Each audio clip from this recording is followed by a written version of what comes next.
what to jet without knowing destination. I was even forced to join the plane without any valid visa coming here.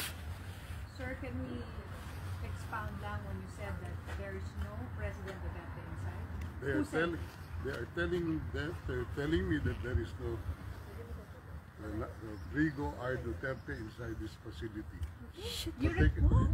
You requested for a visit today and it was approved, sir, right? We have requested the ICC for a visit because they do not disclose what hospital he was brought to, and we assume that he was brought here last night after the training. That's all I can say as of the moment. Is it possible he is in a hospital somewhere? I hope he is in a hospital somewhere, but not in this facility. He is allowed, according to ICC regulations, any detainee is allowed to communicate. Has he communicated? None.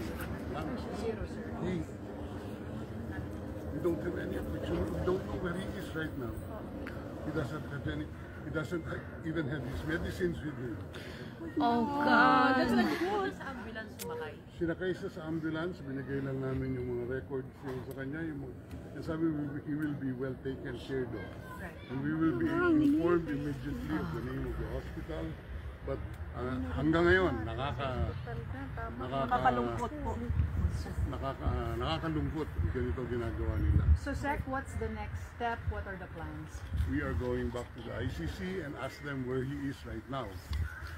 Because the family member is waiting here to see him. Yes.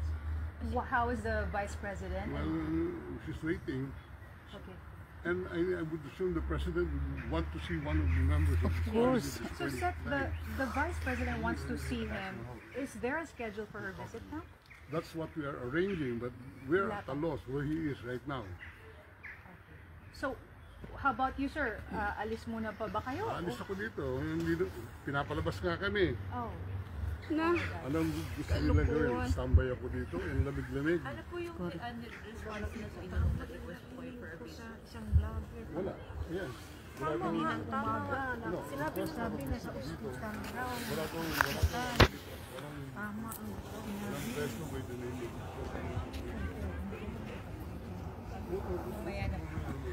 Pero sir, the embassy